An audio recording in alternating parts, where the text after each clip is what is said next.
안녕하세요. 글쓴이는 딸 20살 중반이며 엄마가 컴퓨터를 잘 못하셔서 엄마 입장에서 글씁니다. 너무 억울하고 황당한 일을 당하여 글이 길어요. 부디 끝까지 읽고 조언 부탁드립니다. 안녕하세요. 딸 둘 키우는 평범한 엄마예요. 저는 사남매 중 막내입니다. 언니 큰오빠 작은오빠 저 순이죠. 문제의 신우는 작은 오빠의 아내입니다. 작은 오빠는 저희 사남매 중 마지막으로 결혼하여 애가 초등학생이에요. 명절 때마다 엄마께서는 싫은 소리를 못하는 성격이셔서 며느리한테 와서 도와달란 말도 못하시고 혼자 장보고 전 부치고 식구들 먹일 음식 준비를 혼자 다 하셨죠. 그래놓고 때문에 못 쏘았어요 하면서 애들 핑계대곤 했죠. 뭐 며느리가 일하러 오는 사람은 아니니까 저희도 와서 일해라라고는 안 했고 신우한테 싫은 소리 한 적 없어요. 하지만 적어도 시댁 갔다가 오는 새언니들과 그의 가족들의 몫은 남겨놔야 하는 것 아닌가요? 한우갈비찜, 과일, 반찬 등등 올 때마다 바리바리 싸갖고 가는 바람에 저희 가족과 애들은 한우갈비찜은 구경도 못하는 일이 대다수였네요.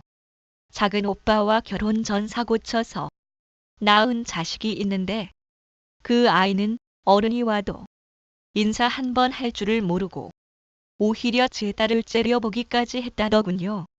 거기다가 작은 오빠를 아내랑 딸이 막대하기까지.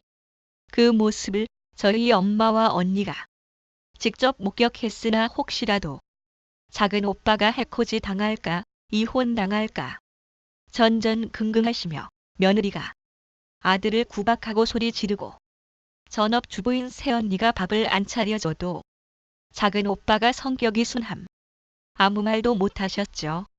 작년 추석 엄마가 췌장암 말기 진단을 받으셨습니다.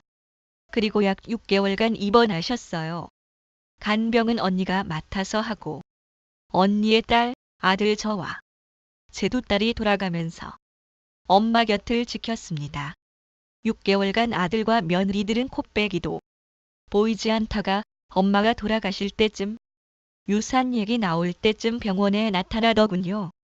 엄마도 아프셔서 밥도 잘 못 드시고 기력도 없을 때였지만 살아생전 더 챙겨주고 싶고 아꼈던 아들들이지만 결국 이렇게 찾아오고 끝까지 챙겨주는 건 딸밖에 없다고 유산을 언니한테 많이 주고 싶어 하셨습니다.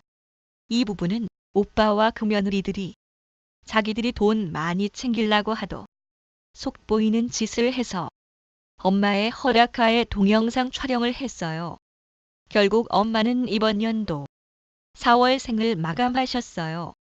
엄마가 돌아가시자마자 신우는 돌변하더군요.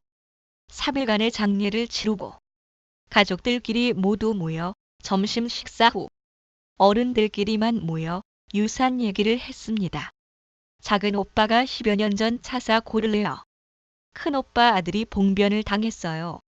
평생을 치료를 받고 살아야 합니다. 그래서 다들 내린 결론이 재산을 4분의 1을 하되 큰오빠 가족이 작은 오빠 몫을 가져가는 것이었습니다. 고로 작은 오빠는 가져갈 수 있는 재산이 없는 거지요. 이 부분은 작은 오빠도 동의한 부분이었습니다.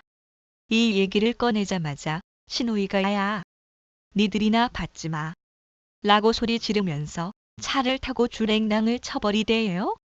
자기 돈도 아니면서 돈에 정신이 나간 건지 원래 정신이 나가 있던 건지 그리고 돌변할 줄 모르고 엄마 제사에 쓰라고 준 돈도 본인이 홀랑 챙겨서 내놓지도 않는 데다가 심지어 제사를 지내지도 않아요.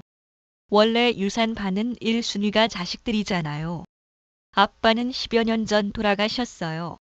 근데 그 뻔뻔한 년은 자기가 받을 권리가 있다고 빽빽 우기네요.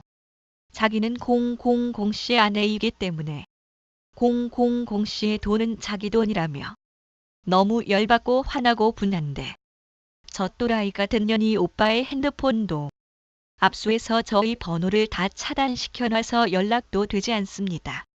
처음 난동 부리고 번호 차단시킨 이후로는 작은 오빠를 코빼기도 본 적이 없어요.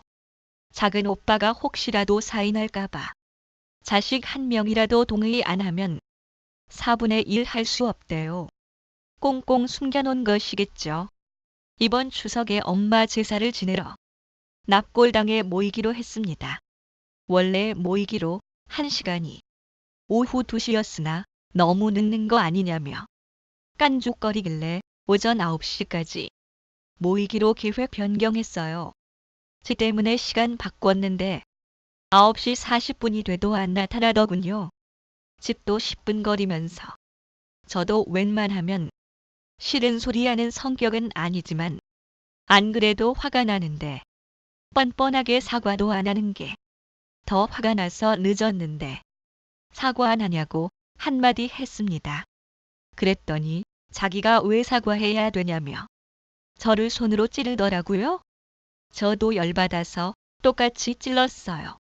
그런데 신우가 제 얼굴을 주먹으로 강타했습니다.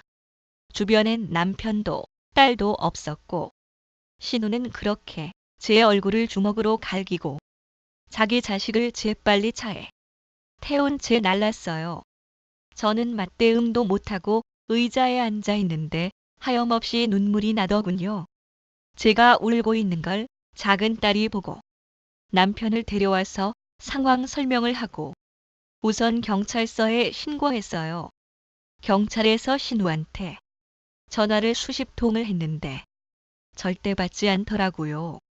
그래서 우선 집에 돌아왔는데 큰딸이 당장 병원 가서 진단서 끊으라고 해서 우선 동네 응급실 가서 엑스레이 촬영하고 상해 진단서 끊어놨어요. 그리고 오늘 경찰한테 연락받았습니다. 신우가 저를 고소했어요. 먼저 손가락으로 찔러서 저도 찌른 것밖에 없는데 본인도 맞았다고 저를 고소했네요. 평화로운 집안에 위아래도 모르는 잡것이 들어와서 온 집안을 헤집어 놓고 악지르고 반말하고 심지어 때리기까지. 신우 때문에 머리가 너무 아픕니다. 이 사건을 어떻게 해결해야 할지 도저히 갈피가 잡히지 않아서 이곳에 도움을 청합니다. 부디 사건을 해결할 수 있는 사이다 같은 댓글 부탁드려요.